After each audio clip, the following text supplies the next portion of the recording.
Cara, tu que tá lá há um tempão, há quanto tempo vocês já sabiam, vocês desconfiavam que tinham coisa esquisita ali no Vorcaro? Não, no Vorcaro, eu acho que, cara, pelo menos eu, pessoalmente, 2, 3 anos já estava bem difundido que, tipo assim, cara, esse CDB não existe, né.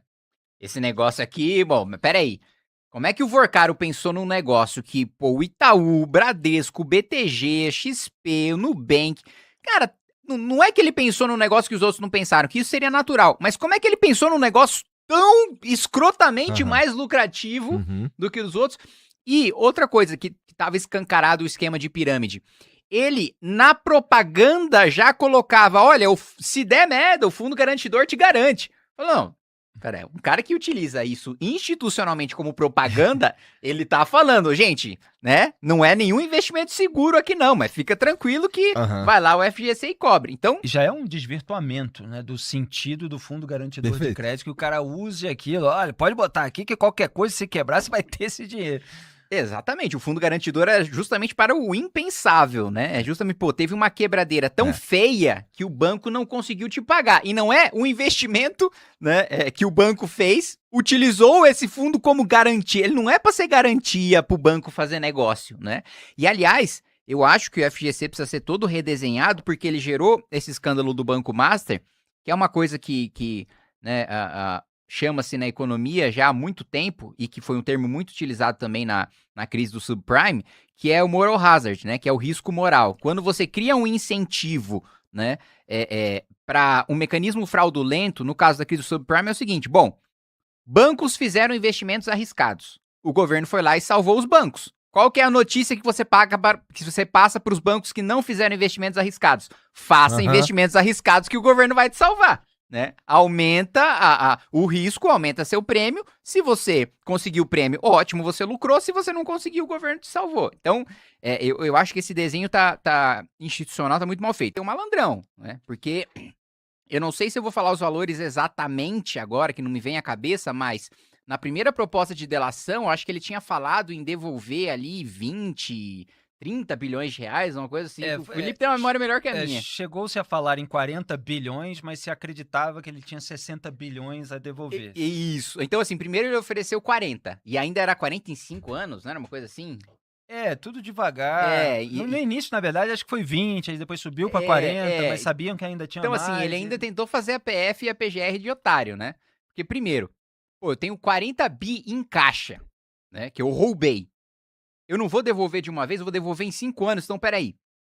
Se eu tenho 40 bi que eu roubei e eu vou devolver esses 40 bi, em 5 anos eu invisto esse dinheiro que eu roubei e que já tá legalizado que eu já vou devolver. E aí, só com o fruto do roubo, já esse Aham. fruto legalizado, eu vivo como bilionário. Pô, vamos lá, vamos supor, cada Com ano. certeza. Pô, vamos supor que cada ano eu devolva lá 4, 8 bilhões de reais. Pô, deixa o resto rendendo. Aí ainda descobre que ele tinha mais 20.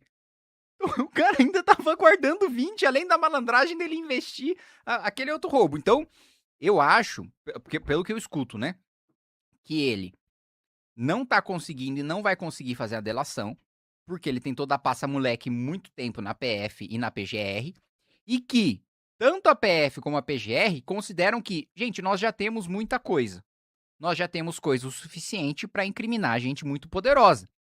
A não ser que o Vorcaro dê alguma prova muito cabal sobre uma pessoa muito importante, que esse é um ponto da delação premiada também, né? Você Uhum. só pode fazer delação se for para entregar alguém maior que você, Perfeito. né? Não faz sentido, sei lá, o CEO da Odebrecht entrega o faxineiro. Não, precisa entregar alguém acima. Então, ele precisaria dar alguma coisa muito contundente com alguém que esteja acima dele. Não apresentou. Se não apresentou, eu acho melhor que ele apodreça lá e que a PF trabalhe com aquilo que, né, da proposta que a gente tenha para libertar o Brasil de assistencialismo, de Bolsa Família e por aí vai, vão falar que é contra pobres. Mas a gente precisa defender o que é correto, independentemente da propaganda. Que é fazer frentes de trabalho, né? Pô, a pessoa é jovem, saudável. Nós teremos um grande programa de infraestrutura. Um exemplo: nós queremos fazer 10 mil quilômetros de ferrovia ao redor do país. Isso vai se estender também para manutenção e duplicação de rodovias, para modernização de portos, de aeroportos, não vai faltar emprego, porque o investimento público vai atingir níveis que nós nunca vimos antes, porque a gente vai liberar um espaço fiscal de 1 trilhão e 100 bilhões de reais em 5 anos, que vai dar muito poder para a gente tocar esse investimento. Então é o seguinte, você recebe Bolsa Família, você consegue trabalhar, nós temos um emprego para você trabalhar. Você não quer este emprego, você não vai receber mais, porque você escolheu não ter o emprego, você escolheu não receber o triplo, o quádruplo do Bolsa Família, só porque você não quis trabalhar. Então, eu acho que esse é um ponto importante. E outro ponto, existe um incentivo, né, a você ter um emprego informal, e existem muitos empregos informais, justamente por causa do quanto a nossa carteira de trabalho é onerada. A gente propõe uma reforma previdenciária estrutural que vai fazer baixar a contribuição previdenciária significativamente, que hoje é um dos principais, se não o principal elemento que onera ali uma relação trabalhista via CLT. Qual é o problema de uma proposta como essa? Ela não é sustentável porque ela custa muito dinheiro e ele está omitindo isso da população? Não, acho que não faz sentido em primeiro lugar. Não é nenhuma questão técnica. Primeiro, sim, tem a questão técnica de, né, o famoso artigo 17 da Lei de Responsabilidade Fiscal e artigo 113 do Ato das Disposições Constitucionais Transitórias, que trata sobre toda proposição precisar ter estimativa de impacto e fonte de receita, seja corte de gasto, seja aumento de imposto. Não tem isso, né? Ele apresentou uma conta de padeiro ali, sem memória de cálculo e sem dizer de onde vai sair o dinheiro. Tem esse problema, mas o problema central é anterior. Por que dar celular para mulher e para idoso? Uhum. Qual que é a ratio por trás disso, né? No que dar um celular para uma mulher ou dar um celular para idoso, no que esse público focal vai se beneficiar mais do que o resto da população de receber um celular? Ele tangenciou ali um discurso de combate à violência contra a mulher. Gente, olha, eu já vi vários casos de estupro e de feminicídio. Em todos esses casos, as mulheres tinham celular e, assim, não mudou muita coisa. E tinham celular com acesso a você instalar um chat GPT, que é uma inteligência artificial muito mais competente do que essa Mar IA, né? Mar IA que ele apresentou como sendo uma IA para mulheres. Então, assim, eu acho que não faz sentido em primeiro lugar, né? Qual que é o problema que ele está tentando resolver, né? Por que esse público? Por que esse meio? Não tem nenhum pressuposto, sabe? Não é nem um raciocínio ali, sei lá, aristotélico, assim, pressuposto, conclusão. Não tem um pressuposto, não tem outro pressuposto, não tem uma conclusão. Ele só jogou que vai dar celular pra mulher. Olha, nós encontramos menos resistência a essa proposta do que a gente imaginava. O Renan discursou na marcha dos prefeitos e ele falou, olha, municípios inviáveis, né, economicamente, tem que deixar de existir, né, tem que haver a fusão desses municípios. E eu vou falar um bastidor aqui que eu nunca falei antes. Boa. Felipe Moura Brasil, assim, apenas arranquei para você. dele, hein? Nos bastidores, eu falei, a gente estava discutindo, né, a gente sempre discute algumas agendas do Renan, se vale a pena ou se não vale. Quem tá mais por dentro dessas discussões é a Amanda, eu participo como pitaqueiro de vez em quando.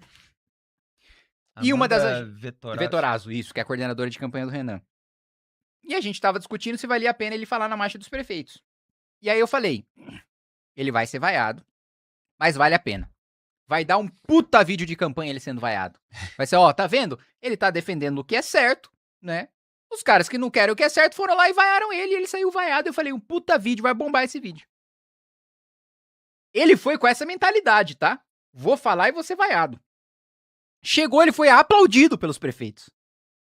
Então, nos surpreendeu. E depois eles foram conversar e falaram o seguinte, olha, se o critério não for só tamanho, se tiver um critério de arrecadação própria e de atividade econômica própria, a maioria de nós topamos. Então, o que a gente colocou no plano de governo que a gente protocolou, que até a gente resumiu, eu disse, em 60 páginas, que são 360, mas se pelo menos 10% da receita daquele município vier dos tributos municipais, vier de ITBI, vier de ISS, vier de IPTU, né, esse município está fora da linha de corte. Fica na linha de corte, né, depois desse critério, a gente estaria eliminando aí 1.700 municípios, 2.000. Isso já seria um avanço na eficiência administrativa grotesco, com resistência. Mas só para resumir, assim, didaticamente para leigo, porque eu vi na proposta, tem mais de 5.000 municípios no Brasil e se quer reduzir para 1.000 e tantos municípios. É claro que é uma meta bastante alta, bastante difícil de ser atingida. Mas qual é o benefício direto para o cidadão comum? O benefício é que você enxuga a estrutura administrativa, você enxuga o gasto com prefeitos, com secretários, com vereadores. Isso pode gerar uma redução de tributos, de impostos? Redução de tributo, aumento da capacidade de investimento daquele município, né? Melhoria dos serviços públicos, melhoria da infraestrutura daquele município. E o outro ponto, existe muito problema de capacidade técnica de execução dos municípios. Muitas vezes até o município não consegue utilizar um dinheiro que seria enviado pelo Estado ou que seria mandado pelo governo federal porque ele não tem funcionário capacitado para operacionalizar aquele recurso. Então, você tendo uma prefeitura mais robusta, de municípios maiores e com mais receita, é mais fácil você ter o concurso público para você ter técnicos que vão saber operacionalizar aqueles recursos. E você aumenta a qualidade da aplicação. Você não só... Do serviço público. Serviço público, de obras públicas, você não só libera espaço fiscal para que aquele município tenha mais capacidade de investimento, ou se quiser, diminuição de tributos, mas você também aumenta a qualidade da execução, melhorando o corpo técnico. Legal. Ó,